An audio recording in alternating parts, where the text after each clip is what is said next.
আজকের পডকাস্টে আমার সামনে উপস্থিত রয়েছেন ভারতীয় জনতা পার্টির একজন একনিষ্ঠ কর্মী তথা বিজেপির রাজ্য সম্পাদিকা সোনালী মুর্মু সরেন।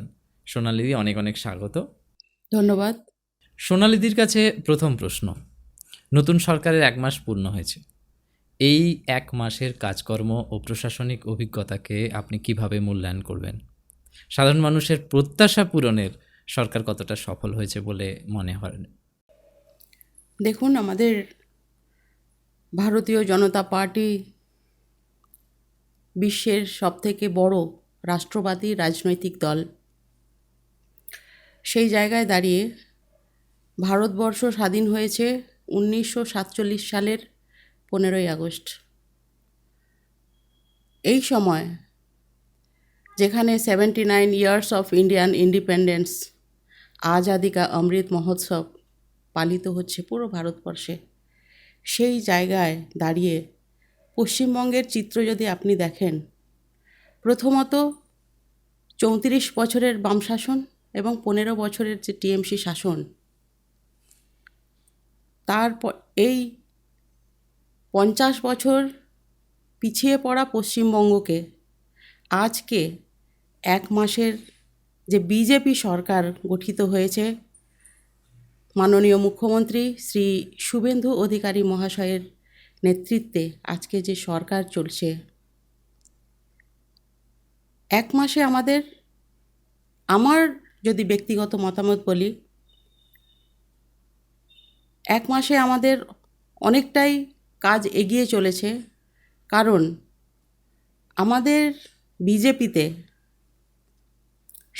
24 ঘন্টা 7 দিন 1 মাস কন্টিনিউয়াসলি কোনো রেস্ট ছাড়াই আমাদের নিরন্তর কন্টিনিউয়াসলি আমাদের যে প্রকল্পগুলো, কেন্দ্রীয় সরকারের প্রকল্প, আমরা মানুষকে পরিষেবা দেওয়ার চেষ্টা করছি। এটা বলতে পারি যে 50 বছরকে 1 মাসে আমরা ইকুয়াল করতে পারবো না, ঠিক, কিন্তু আমাদের যে প্রগতিশীল সরকার চলছে, অবশ্যই নিঃসন্দেহে খুব তাড়াতাড়ি আমার উন্নতির পথে যাব এবং সমস্ত যে আমাদের সংকল্প ছিল, বিজেপির সংকল্প ছিল যে সব থেকে প্রান্তিক বা পিছিয়ে পড়া মানুষকে সরকারি প্রকল্পকে সাহায্য আমরা দিতে পারবো। যখন সেই মানুষটা সাহায্য পাবে বা পাচ্ছে, তখনই আমরা মনে করি যে মানুষ তার সুবিধা ভোগ করছে।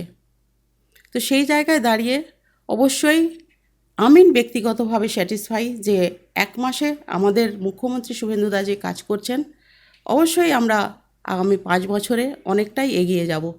আপনারা দেখছেন এই মুহূর্তেই প্রত্যেক দিন যে আমাদের নির্দিষ্ট নীতি, নির্দিষ্ট আদর্শ, নির্দিষ্ট সিস্টেম অনুযায়ী যে কাজ করছি।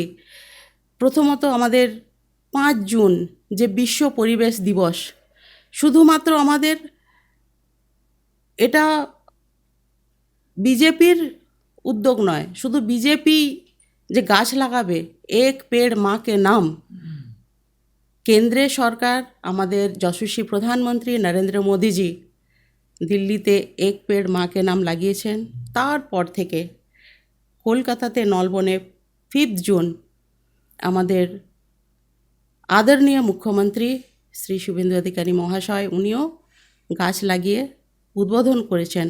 এরপর থেকে আমাদের কার্যকর্তারা প্রত্যেকটা মণ্ডলে, প্রত্যেকটা বুথে, শক্তিকেন্দ্রে তারা গাছ লাগাচ্ছে। এবং আমাদের সব থেকে বড় চ্যালেঞ্জের বিষয় এটাই যে শুধু আমরা কার্যকর্তাদের মধ্যেই এই সচেতনতা আটকে রাখবো না, মানুষের, এক সাধারণ মানুষ যাতে এই সচেতনতা তাদের মনে আসে যে আমাদেরকেও গাছ লাগাতে হবে, এই জাগরুকতা আমাদের সরকার করছে। আচ্ছা, এক্ষেত্রে সরকার কি শুধু জনগণের প্রাপ্য নিয়ে ভাববে, না রাজ্যের দুর্বল পরিকাঠামোগুলোকে উন্নয়নের চেষ্টা করবে? কি মনে হয়? আমি তো শুধু একটা কথা বললাম, অবশ্যই পরিকাঠামো থেকে সমস্ত কিছু উন্নতি হবে। আপনি সমাজের উন্নতির কথা বলুন, আমাদের কথাই হচ্ছে যে সবকা সাথ সবকা বিকাশ সবকা বিশ্বাস এবং সবকা প্রয়াসের জন্যই আজকে 14 সাল থেকে যে আমাদের যশস্বী প্রধানমন্ত্রী নির্বাচিত হয়েছেন এবং 2019-এও পুনরায় নির্বাচিত হওয়া এটাই প্রমাণ করে যে ভারতীয় জনতা পার্টি শুধু প্রতিশ্রুতি দেয় না, ভারতীয় জনতা পার্টি কাজ করেও দেখায় এবং ফলাফলও মানুষকেই কাছে পৌঁছে দেয়, এটাই প্রমাণ করে। এবং কন্টিনিউয়াসলি এই যে 12 ইয়ার্স অফ মোদি গভর্নমেন্ট যে চলছে, 2024-এও তৃতীয়বারের জন্য নির্বাচিত হয়ে 4399 দিন যে যাত্রা ভারতীয় জনতা পার্টি আমাদের যশস্বী প্রধানমন্ত্রীজির নেতৃত্বে সমস্ত কিছু উন্নতি, শুধুমাত্র আমরা কথা বলি না, কাজ করে দেখাই। পরিকাঠামো তো অবশ্যই আপনারা দেখুন না, পশ্চিমবঙ্গ আমাদের যে বিগত যে সরকার ছিল, টিএমসি সরকার, অনেক প্রকল্প লাগু করতে দেয়নি। আয়ুষ্মান ভারত থেকে আরম্ভ করে, কৃষক সম্মান নিধি থেকে আরম্ভ করে, বেটি বাঁচাও বেটি পড়াও, লাডলি বেনা, কিংবা এই যে অনেক অনেক প্রকল্প কিন্তু আসতে দেয়নি, বাধা পেয়েছে, মানুষ বঞ্চিত হয়েছে ওই সরকারের কারণে। কিন্তু আপনি এখন দেখুন, আমি প্রথম থেকেই বলি, ভারতীয় জনতা পার্টি কৃষকদের সম্মান দিচ্ছে, ভারতীয় জনতা পার্টি যুবদের সম্মান দিচ্ছে, মহিলাদের সম্মানিত করার যে প্রচেষ্টা, এটা ভারতীয় জনতা পার্টিই করছে। এবং পিছিয়ে পড়া মানুষ যাতে মেন স্ট্রিমে আসতে পারে, সেই কাজেরও কিন্তু ভারতীয় জনতা পার্টির চিন্তাভাবনা এবং পদক্ষেপ এবং কার্যকরী হবে বলে আমি মনে হই। আর পরিকাঠামোর ব্যাপারে আপনি বলছেন, পশ্চিমবঙ্গে একটু ঘুরে তাকান, সাঁতরাগাছিটা একটু দেখে আসুন কী ধরনের পরিকাঠামো হচ্ছে আজকে, কেন্দ্রীয় প্রকল্প। এই প্রসঙ্গে ইদানিং আমরা দেখছি একদম সরকার প্রথম থেকেই হকারদের উচ্ছেদ করা, রাস্তার পাশে অবৈধ যে নির্মাণগুলো সেগুলো সরিয়ে ফেলা, এই যে কর্মহীন হয়ে পড়ছেন কিছু মানুষ, তাদের জন্য কোনো চিন্তা ভাবনা? না না, আপনি হকারের ব্যাপারটা সম্পূর্ণ আলাদা, আর পরিকাঠামোর ব্যাপারটা সম্পূর্ণ আলাদা বিষয়। পরিকাঠামো বলতে আমরা সমস্ত কিছু একটা মানুষের, যা পশ্চিমবঙ্গের যারা পশ্চিমবঙ্গবাসী তাদের জন্য চিন্তা ভাবনা করছে। কারণ আপনারা দেখেছেন এসআইআর মাধ্যমে আমরা 1 কোটি মানুষ আজকে নাম বাদ পড়ছে। কাদের নাম বাদ পড়ছে আপনারা নিজেরাই প্রশ্ন করুন না। এখন চলে যান না, আপনি বনগাঁ হয়ে বারাসাত হয়ে একটু চলে যান বর্ডারের দিকে, দেখতে পাবেন সেই সেন্টারে কারা কারা আছে। তো আপনাদেরকে এটা স্বীকার করতেই হবে, মানুষের চোখের জল আমরা মুছতে এসেছি, কারোর চোখের জল ফেলতে আমরা দেখতে পারি না। কারণ আমার নিজের বাড়ির লোক যখন খেতে পাবে না, আমার বাড়ির লোকের খাবার, আমার বাড়ির লোকের জায়গা যখন কেউ দখল করতে আসে, নিশ্চয়ই আপনি নিজেও চাইবেন না এই বিষয়টা। তো আমার পশ্চিমবঙ্গে আমার যে ভৌগোলিক চিত্র রয়েছে, আমার যে পশ্চিমবঙ্গবাসী রয়েছে, সেই জায়গায় তাদের নিরাপত্তা সুরক্ষিত করার জন্যও কিন্তু এই পদক্ষেপ। আর যারা মানে উঠতি এসে বসে পড়ছে, আপনি হাঁটতে পারবেন না, যান না। কিছুদিন আগেই তো পার্ক সার্কাসের বিষয়টা আপনারা দেখেছেন। এই 1 মাস আগে যে সরকারটা ছিল, আপনি দেখুন না, কি বলে ওটাকে, নিউ মার্কেট, হাঁটতেই পারতেন না। পারতেন কি? আপনি নিজেই বলুন না, কলকাতা তো যান, একদম হাঁটাই যেত না। আজকে খিদিরপুরের অবস্থা দেখুন, পরিবর্তন হচ্ছে। কারণ এইটা আমাদের পশ্চিমবঙ্গবাসীকে সুরক্ষিত রাখার জন্যই এসআইআর, আর অন্যান্য আদার্স যারা রয়েছে তাদের কোনো মানে চিন্তা যাতে না হোক, এটা কিন্তু চিন্তা করার জন্য আমাদের স্বরাষ্ট্রমন্ত্রী অমিত শাহজি আছেন এবং তার কার্যকরী আমাদের শুভেন্দুদা অবশ্যই দেখছেন। মুখ্যমন্ত্রী খুব গুরুত্ব সহকারে দেখছেন বলেই পশ্চিমবঙ্গে আজকে বাউন্ডারি করা হচ্ছে। এবং বিগত সরকার তা কিন্তু সহযোগিতা করেননি। আজকে শুভেন্দুদা আমার পশ্চিমবঙ্গ যাতে সুরক্ষিত থাকে তার বাউন্ডারির ব্যবস্থার জন্য জায়গাও অলরেডি উনি প্রোভাইড করেছেন। তো ওই সীমান্ত রাজ্যের রাজনৈতিক পরিস্থিতিতে তৃণমূল কংগ্রেসের ভাঙনের নানা আলোচনা শোনা যাচ্ছে, ভালো তৃণমূল ও খারাপ তৃণমূল, এই বিতর্ককে আপনি কিভাবে দেখছেন? দেখুন, মানুষ সব কিছুই আলোচনা করে। যারা ভালো মানুষ ভালো আলোচনা করবে, খারাপ মানুষ খারাপ আলোচনা করবে। কারণ নেগেটিভ মানুষের মধ্যে এতটা মাঝে মধ্যে ঢোকা যায়, এই বিষয়টা যদি আমি ব্যক্তিগতভাবে বলি যে ভালো আর খারাপ তৃণমূল, তৃণমূল কখনো ভালো হতে পারে না। তৃণমূলের মধ্যেই আমরা দেখেছি কতটা কাটমানি, তৃণমূলের মধ্যেই আমরা দেখেছি কতটা বালি চোর, কয়লা চোর, পাথর চোর আরম্ভ করে সমস্ত কিছু। আজকে তো হসপিটালে যান না, হসপিটাল থেকে, কলেজ থেকে কারি কারি টাকা বেরোচ্ছে, এমনকি পাট গাছের ভেতর থেকেও কারি কারি টাকা বেরোচ্ছে। কিন্তু মানুষকে, যে গরিব মানুষকে তার সহায়তা ওই মানুষ করেনি। সামান্য ত্রিপল পর্যন্ত আজকে মেম্বার অফ লেজিসলেটিভ অ্যাসেম্বলির মেম্বারের ঘরে পাওয়া যাচ্ছে, এর লজ্জাজনক বিষয়। আর তৃণমূল নামক যে দলটি, তারা গিরগিটিকেও হার মানিয়ে দেবে।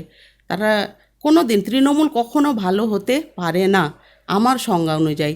আর যারা যারা বলতেই পারেন যে অনেক তৃণমূল থেকে এসেছে, জয়েন করেছে, দেখুন আমরা ভারতীয় জনতা পার্টি বিশ্বের এখনো পর্যন্ত আমরা 16 কোটি মেম্বার রয়েছে।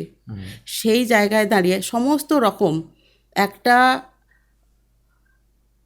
সংগঠনকে বাড়াতে গেলে সমস্ত ধরনের মানুষ আসবে, ভালো আসবে, খারাপ আসবে, সমস্ত ধরনেরই আসবে। কিন্তু তাকে সাজিয়ে গুছিয়ে নেওয়াটা সংগঠনের কাজ, আমাদের নিজের মতো করে গুছিয়ে নেওয়াটাই কাজ। এখনও বুঝতে পারবেন, হয়তো অনেকেই তৃণমূল ভাবছে এটা তৃণমূলীকরণ কোনো দিন হবে না ভারতীয় জনতা পার্টি। আজকে সংঘ থেকে 1950 আমাদের পশ্চিমবঙ্গের প্রতিষ্ঠাতা শ্যামাপ্রসাদ মুখার্জির সেই সংঘের পর থেকে যে বিজেপি প্রতিষ্ঠিত হয়েছিল, 2 জন মাত্র বিজেপির আমাদের এমপি ছিলেন। সেই জায়গা থেকে আমরা আজকে 16 থেকে 18 কোটি শুধুমাত্র সংগঠনের মেম্বার রয়েছি।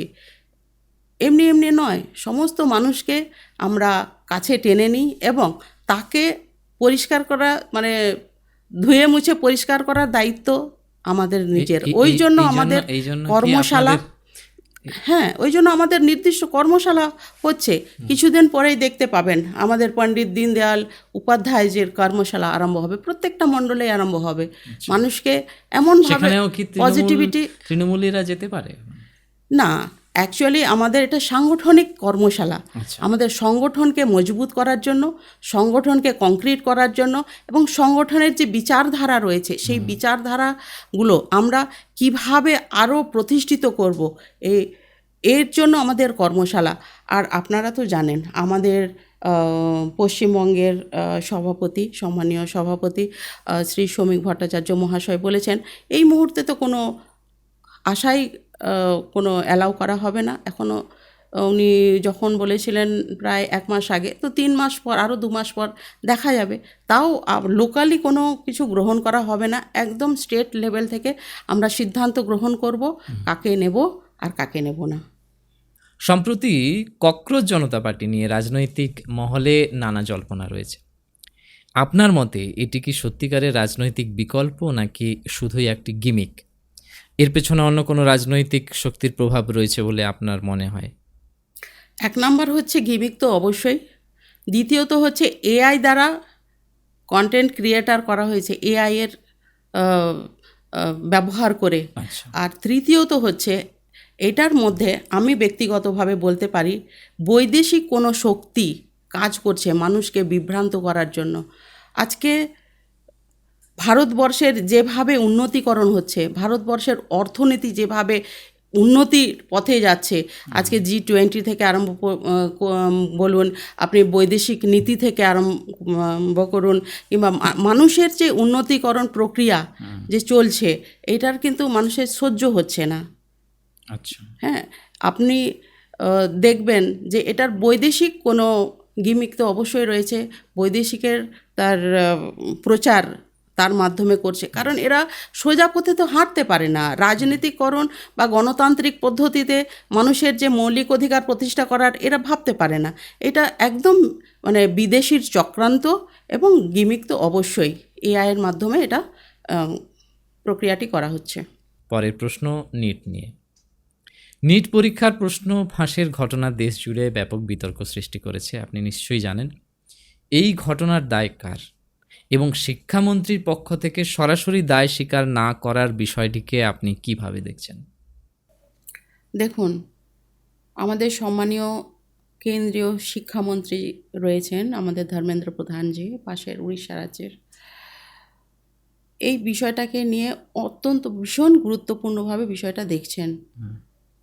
নিটের যে প্রশ্নপত্র ফাঁসের ব্যাপার, সেটা কিন্তু তদন্ত বিষয় রয়েছে। এটা গুরুত্ব সহকারে তদন্ত করা হচ্ছে এবং সঠিক সিদ্ধান্ত নেওয়ারও আমরা প্রচেষ্টা করছেন। পরের প্রশ্ন, অবৈধ বালি খাদান দীর্ঘদিন ধরেই একটি বড় সমস্যা, শুধু আমাদের কেশিয়াড়ি নয়, রাজ্যের বিভিন্ন প্রান্তে। এই বিষয়ে সরকারের বর্তমান পরিকল্পনা কি? তাছাড়া সাধারণ মানুষের নাগালের মধ্যে বালির দাম রাখতে কী ধরনের পদক্ষেপ নেওয়া হতে পারে, আপনার কি মনে হয়? আবার চলে আসি বিজেপির একটু পেছন দিক দিয়ে একটু কথা বলতেই হয়। যখন অটল বিহারী বাজপেয়ী সরকার ছিলেন ভারতবর্ষে, তখন কিন্তু নদী সংস্কারের কথা বলেছিলেন। নদীর তাদের দিক বা গতি নষ্ট হয়ে যাচ্ছে, পাড় ভাঙার সমস্যা জন্য মানুষকে তার নদীর ধার থেকে উঠে যেতে হচ্ছে, অনেক চাষাবাদের জমি নষ্ট হচ্ছে। তো আজকে যে 15 বছরের সরকার এই বালির বিষয়টা নিয়ে এতটাই তারা চুরিতে লিপ্ত হয়েছে, এতটাই তারা এই বালি নিয়ে কাটমানি, বালির মাফিয়ার যে শব্দগুলো সত্যি স্বীকার করা যায় না। আজকে বিজেপি সরকার এই বিষয় নিয়েও বা আমাদের মুখ্যমন্ত্রী শুভেন্দু অধিকারী মহাশয় এই বিষয় নিয়েও খুব গুরুত্ব সহকারে দেখছেন। ওই জন্য আমাদের প্রচেষ্টা যে যারা প্রধানমন্ত্রী আবাস যোজনা পাবেন তাদের এক ট্রাক্টর জমি বালির দাম 1500 টাকা যাতে হয়, তার ব্যবস্থা কিন্তু বিজেপি সরকার শুভেন্দুদার নেতৃত্বে হচ্ছে এবং করবেন। এবং সাধারণ পাবলিক বা সাধারণ মানুষও যাতে কম পয়সায় বালিটা পায়, তার ব্যবস্থাও কিন্তু বিজেপি সরকার করছে। পরের প্রশ্ন, নির্বাচনের আগে আমরা বিভিন্ন সময় মুখ্যমন্ত্রীকে বারবার বেকার যুবকদের চাকরি নিয়ে আশ্বাস দিতে দেখেছি। প্রচুর কর্মসংস্থানের সুযোগ হবে, যারা চাকরি হারা হলো তাদের জন্য কোনো না কোনো চিন্তাভাবনা হবে।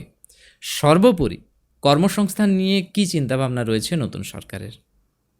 সবে তো 1 মাসের আমাদের সরকার হলো, অবশ্যই ধীরে ধীরে আমরা যে সমস্ত জায়গায় ভ্যাকেন্সি রয়েছে সমস্ত জায়গা চাকরি দেওয়ার আমরা চেষ্টা করছি এবং দেব। আমরা যেহেতু প্রতিশ্রুতি দিয়েছি, আমরা চাকরি দেব সমস্ত জায়গাতেই। শিল্প নিয়েও তো অনেক প্রতিশ্রুতি আমরা দেখেছি। ইদানিং বিভিন্ন জনসভাতে মুখ্যমন্ত্রীর মুখে শিল্প নিয়ে আসার একটা প্রচেষ্টার বক্তব্য শুনতে দেখেছি আমরা। সত্যি কি আমাদের পশ্চিমবঙ্গে শিল্প আনা সম্ভব? এই 1 মাস বিজেপি সরকার গঠন হওয়ার পরেই, এই 1 মাসের মধ্যেই কিন্তু বিশ্বের সবথেকে বড় যে প্রজেক্ট আমূল, তো এর থেকে বড় আর কি হতে পারে? অবশ্যই হবে। আরএসএস ঘনিষ্ঠ শিক্ষক সংগঠন ও বিজেপির শিক্ষক সংগঠনের মধ্যে কিছু এলাকায় মতবিরোধ ও বিতর্কের খবর সামনে আসছে। একজন শিক্ষিকা হিসেবে আপনি এই পরিস্থিতিকে কিভাবে দেখছেন? এর সমাধান কি হতে পারে বলে আপনার মনে হয়? দেখুন, বিজেপি তার এখনো পর্যন্ত কোনো আলাদাভাবে শিক্ষক সেল কিংবা ওইভাবে কোনো কিছু ডিসিশান নেওয়া হয়নি। তো আপনি যেটা ডিভাইড করার চেষ্টা করছেন, সংঘ শিক্ষক কি আলাদা শিক্ষকের সেল, এরকম কোনো বিষয় নেই।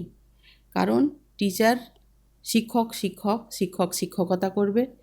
শিক্ষক তার নিজের বুদ্ধিমত্তা দিয়ে, শিক্ষক তার সিলেবাস অনুযায়ী একটা বাচ্চা তার পড়াশোনার মান কিভাবে উন্নয়ন হবে, উন্নতি কিভাবে করা যায়, সেই কাজটাই কিন্তু শিক্ষকের।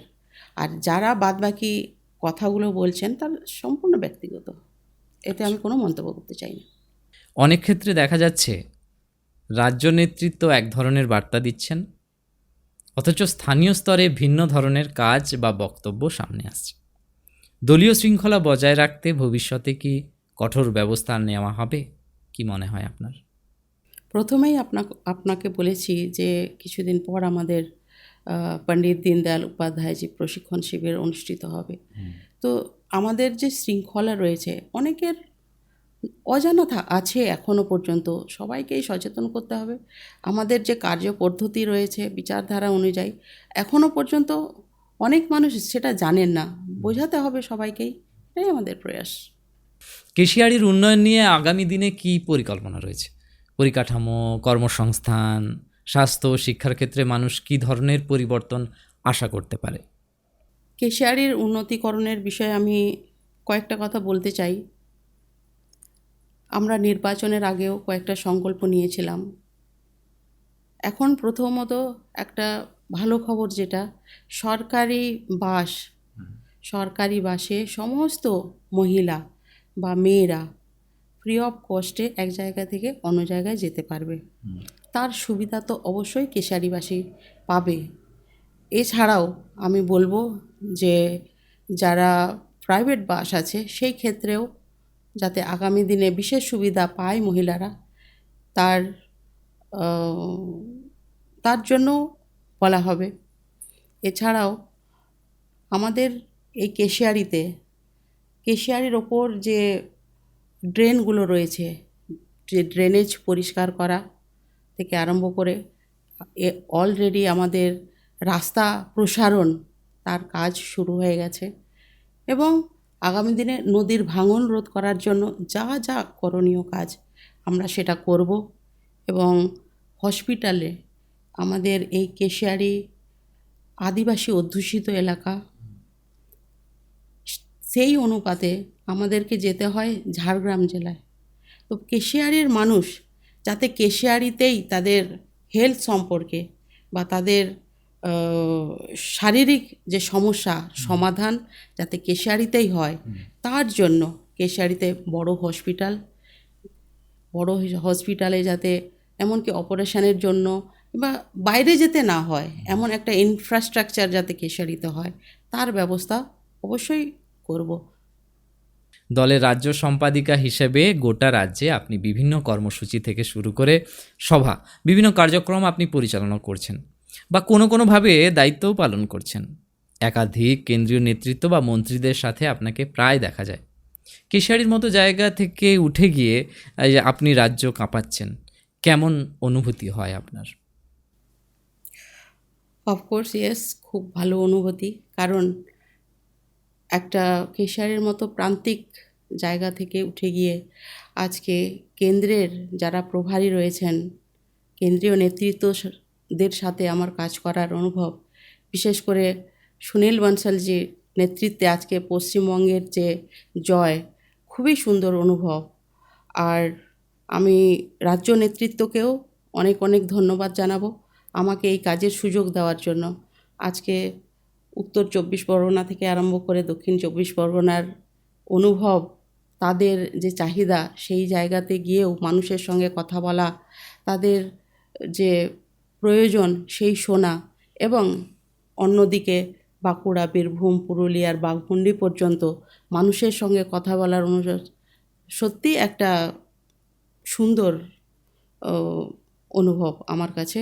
এবং আমি খুব খুশি যে এক জায়গা থেকে অন্য প্রান্তে আমি গিয়ে কাজ করতে পারছি। সাম্প্রতিক প্রশ্নটা না করলেই নয়। নতুন সরকারের আমলে পুলিশদের একদম নতুন ভূমিকায় দেখা যাচ্ছে। তৃণমূলী বিভিন্ন করাপশনের সাথে যুক্ত নেতৃত্বদের নিয়ে যখন কোর্ট বা পুলিশ গাড়িতে তুলছে, সেই সময় ডিম থেরাপির একটা প্রচলন চালু হয়েছে। এটা কি কোনোভাবে মানবাধিকার লঙ্ঘন করছে না? এই যে রাস্তাতে হাফ প্যান্ট পরে ঘোরানো, এটা কি নতুন সরকারের পরিবর্তন? বিজেপি কখনো কারোর আঘাত চায় না। বিজেপি সবসময় শান্তির বার্তা দেয়। সুখ শান্তিতে মানুষ যাতে বসবাস করতে পারে, তার প্রচেষ্টাই কিন্তু বিজেপি করছে। সেই জায়গায় আজকে তৃণমূলের যারা চোর, বলতে আমার দুঃখ হচ্ছে না, একদম চোর, মানুষকে ঠকিয়েছে, মানুষকে প্রতারণা করিয়েছে, মানুষকে কষ্ট দিয়েছে, সেই জায়গায় তাদের ডিমের থেরাপি খেতে হচ্ছে। এটা মানুষের বহিঃপ্রকাশ, তাদের রাগের বহিঃপ্রকাশ। আমরা বোম বারুদ গুলির কথা বলছি না, সেই জায়গায় যদি থেরাপিটা খায়, কিছু করার নেই আমাদের। আমাদের বিজেপির কার্যকর্তারা এইসব করছে না, সাধারণ মানুষ যারা কোনো দূরান্ততা কোনো রাজনীতিতে যুক্ত নেই, সেই সব ব্যক্তিরা আজকে ডিম চুড়ে তাদের মনের কষ্টটা দূর করছে। এ দুর্ভাগ্যজনকও লাগে। কষ্টও হয় পশ্চিমবঙ্গে থেকে এরকম দৃশ্য দেখে। 2021-এর নির্বাচনে আমি সোনালী মুর্মু সোরেন কেশিয়ারি বিধানসভা থেকে আমি বিজেপির হয়ে কন্টেস্ট করেছিলাম। 2021-এর পর যে পোস্ট পোল ভায়োলেন্স আমি নিজের চোখে দেখেছি, মানুষের যে কান্না আমি নিজের চোখে অনুভব করেছি, দেখেছি। মানুষের ঘর ভেঙে দেওয়া, দরজা ভেঙে মানুষকে আঘাত করা, সেটা কিন্তু আমি দেখেছি এবং অনুভবও করেছি। আজ 2026-এ সত্যি বিজেপি সরকার যদি না আসতো, কত মানুষের প্রাণ যেত। আজকে পশ্চিমবঙ্গে আমাদের মুখ্যমন্ত্রী শুভেন্দু অধিকারী মহাশয় ডিক্লেয়ার করছেন যে শহীদ পরিবারকে সাহায্য দেবেন, কাজ দেবেন। এটা খুবই প্যাথেটিক ব্যাপার, খুব দুঃখজনক।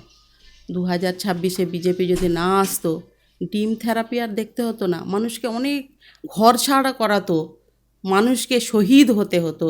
কোনো মায়ের তার ছেলের কে মেরে দিয়ে তার কোল খালি করতো, অনেক মায়ের এই কোল খালি অনেক মায়ের কোল খালি করতো এই তৃণমূল সরকার। অতএব তার সঙ্গে ডিম থেরাপির তুলনা কখনো হয় না। তৃণমূলের প্রথম সারির বেশ কিছু নেতৃত্ব তারা দল পরিবর্তন করছেন, সুদীপ বন্দ্যোপাধ্যায় থেকে শুরু করে আরও অনেক অনেক। কেউ কেউ আবার দল ছেড়েও দিচ্ছেন, আমাদের জেলা মানস ভূঁইয়ার যদি উদাহরণ দেই। আবার কেউ কেউ দল পরিবর্তন না করেও তৃণমূলের সমালোচনা করছে, দল বদলুদের উৎসাহ দিচ্ছে। এটা কি আপনাদের কোনো বিশেষ চাপ, না সত্যি তৃণমূল বিশেষ বিশেষ নেতৃত্বদের জন্য ভেঙে চুরমার হয়ে গেল? কি মনে হয় আপনার? দেখুন, তৃণমূলের মানুষ চুরি চুরি করতে এতটাই তাদের পদের লোভ, এতটাই তাদের চেয়ারের নেশা, তাদের পাল্টি মারতে বাধ্য হচ্ছে। খুব দুর্ভাগ্যজনক, বলতেও নিজেদেরকে কেমন লাগে। আজকে মমতা ব্যানার্জি সরকার এমন মানুষকে পুষিয়ে রেখেছিলেন, কিসের অভাব করে রেখেছিলেন বলুন তো? আর আজকে 1 মাস হতে না হতেই তারা পাল্টি মারছে। মানুষ ভূঁইয়া থেকে আরম্ভ করে কাকলি ঘোষ, দস্তিদার থেকে আরম্ভ করে সবাই। আজকে সুদীপ বন্দ্যোপাধ্যায় যার কথা বলছেন পাল্টি মারছে, তিনি 2011 সাল থেকে এমপি। মাননীয় মুখ্যমন্ত্রী বিগত দিনের মমতা ব্যানার্জির ডান হাত, আজকে উনি গিরগিটি থেকেও রঙটা আগে বদলে নিচ্ছেন। সত্যি খুবই দুর্ভাগ্যজনক।